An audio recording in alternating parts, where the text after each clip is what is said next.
So, like you guys probably have noticed, why is my company called Theportcitypythons when all I have is basically cord snakes and other colubrids? Well, today I'm going to show you all I have ball python.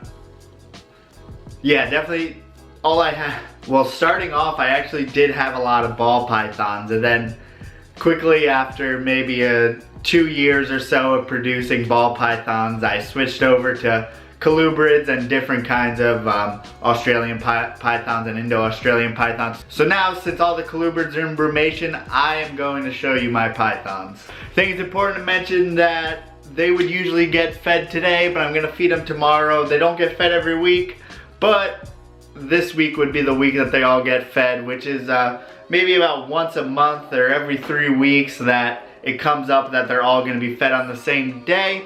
That being said, I pushed back them being fed till tomorrow, which means that cleaning will be kicked back until the next day so I could do this video. And that also means that they're gonna be hungry when I take them out, so it should be fun, but you know, they're all pretty chill, so let's go for it. So right here we have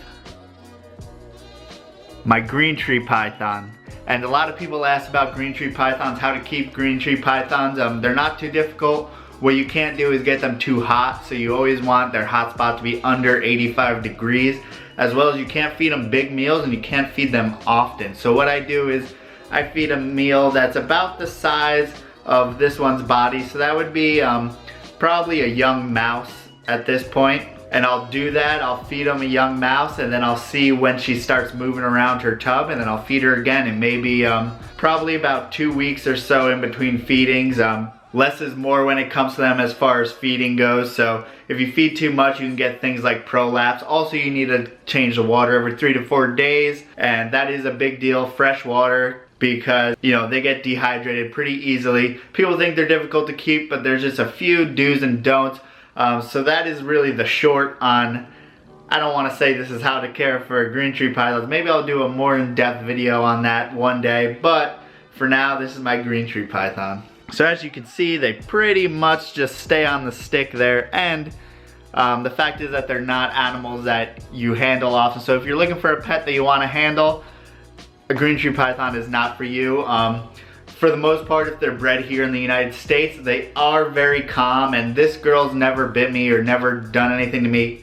And I call it a girl, but it's unsexed because the fact is you want to wait a little while. It's probably old enough now, but you want to wait a little while because their tails are really fragile in order to probe them, and you can't really pop them or anything like other snakes. So this is unsexed, which is okay because I only have one of them, and I'll probably stick to this one just for now. But really cool snakes and handleable, but it's not something you want to take out all the time and mess around with. A great display snake because obviously how green they are, and there's even some blues in there. You can't really see that great in this light, but I mean, just a beautiful snake, makes a great display. So this right here is my water python. She is probably the most hungry right now.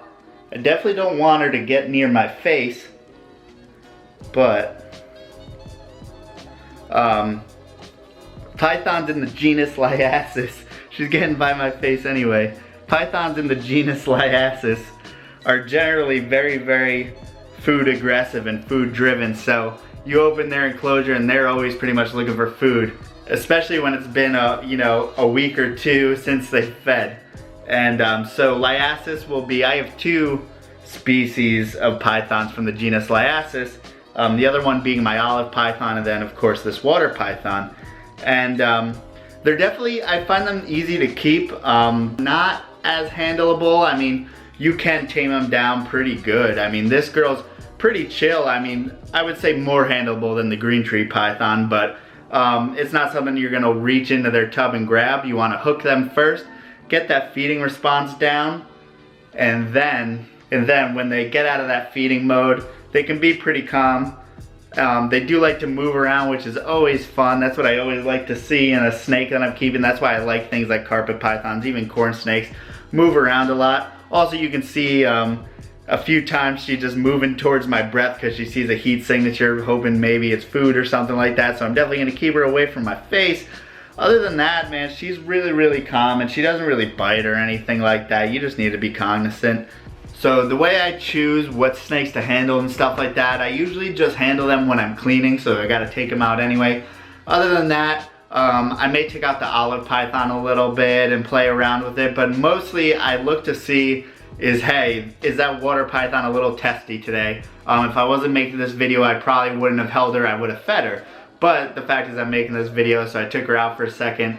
But usually I would look at her and say, hey, she's not really feeling it today, so I won't pick her up. So that's how I usually go about it. I go by them. I try to read them instead of what I want. I may want to hold something, but the fact is you have to listen to the snake because you're keeping the snake, so it's your responsibility to take good care of the snake and not stress them out. And you know, they're only tolerating you. They're not, you know, loving on you or anything like that. So it's good to keep their perspective in mind when you're about to handle them. So we're gonna stay within the genus Liasis, and this is my olive python. Olive pythons are large snakes that come from Australia, and they can get up to 10 to 12 feet. This girl right here is about 2 or 3 years old. I think she's probably coming in at about 6 or 7 feet. So she's got a good bit of size on her, but she's got a long way to go. Same keeping as far as a carpet python or a water python. Pretty simple to keep. They always eat, and they're just fun to have around. And this girl's really, really calm and just great to hold. Altogether, I can't recommend, you know, Australian pythons more. And then with a lot of these Liasis, they have a lot of iridescence to them. If you get them in the sun just the right way, they have a lot of iridescence. I can't get it to work right now, but I swear it does. I don't want her near my face. And here's my olive python. What I have right here is a diamond jungle carpet python. So this is actually a combination of 2 separate species, or subspecies rather.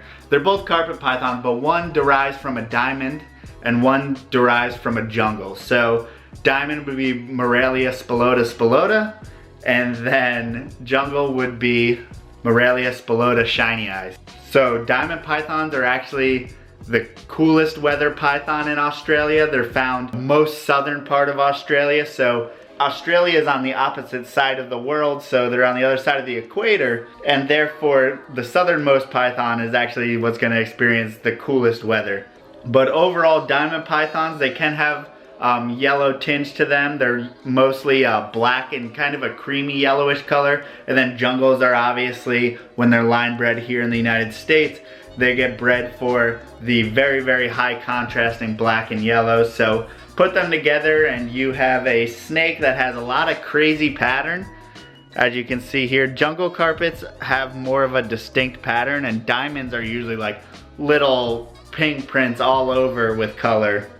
So it kind of explodes that pattern out, makes them really, really busy pattern, really great snakes. And diamond pythons need to be kept a bit cooler in the winter, so you need to kind of have a brumation type cycle where you got to have a cool room to keep them nice and cold during the winter. So it's much easier to keep it when it has some jungle blood in it, because you can keep it more like a regular carpet python. Overall, this is one of my favorite snakes. I mean, he's super, super calm.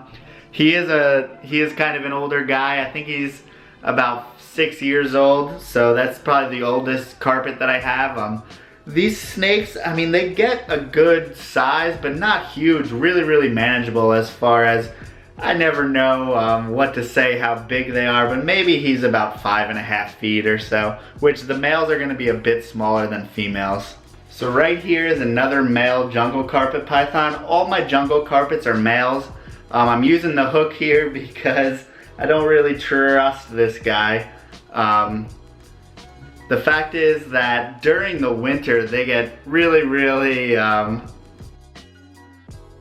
they're always moving around their enclosure looking for mates, and they just get really, really unsettled. And quite frankly, he's not the best behaved carpet python that I have in general, but he is probably the most beautiful. And this is an adult male. I believe he was born in 2012. So, I mean, not a giant snake, probably about the same size, or if not a little bit smaller than the last one I showed you. But as you can see, he was line bred, you know, to be very, very highlighter yellow. I think the only way I can explain it is, you know, highlighter yellow. But just an amazing snake to work with, and I'm getting a little bit nervous, so let's put him back. But check him out. Let's see if I can get a good picture of him. So personally, I keep male carpet pythons smaller and I feed them less than I do females. So this guy, I thought he was a female the whole time. So the whole time I had him, I was feeding him a little bit more than males than I normally would. So he is a lot bigger than I would like a male to be, just because smaller males seem to be better breeders for whatever reasons, and females, obviously you need to have extra weight on them to produce eggs. So that's the idea there. So unfortunately, I put him with that other male that you saw earlier, and they started battling. So jungle carpet males will actually battle over mates. So during the breeding season, during the winter, you put two males together and they'll kind of coil up. I have a picture of it on my Instagram, I'll put it up right now, of them battling. So it's an interesting behavior that occurs in the wild, and it will happen in captivity if you think that your male or your female is a male. It's kind of nice because you can tell automatically if you have two males. You can sex the animals just by putting them together and they'll battle, and no one really gets hurt. They just kind of wrap themselves around each other and throw each other around, but it's definitely not something you want to happen. Some people do it to induce breeding, so they may put two males together just to get them spurred up and get them ready to go, just so that they know it's breeding season. Other than that, in order to get them into breeding season, you are dropping temperatures a little bit and maybe slowing down their feed. Some people stop feeding altogether. But overall, these were all my pythons. This is a jungle carpet python, and you know, all the pythons derived from Australia, all the ones in my collection. Besides the green tree, which is going to be Indonesia, there are Australian green trees, but they are not here in the United States. It is illegal to get any animals out of Australia. These jungle carpet pythons, stuff like that, were smuggled back in the 70s or smuggled for zoos and stuff like that. So that's where all the stock derives from, is actually smugglers. So it makes it interesting. It also keeps a cap on the fact that you're never gonna find wild caught jungles in the United States, because, you know, obviously no one's gonna smuggle them out of Australia when they're already here. So it's nice to know that all your animals are gonna be captive bred. You know, holds them to a higher standard as far as there's always a finite amount of them. You know, it's not like other snakes or ball pythons where they bring in 50,000 imports from Africa and that stuff, and people are always looking for new morphs and stuff.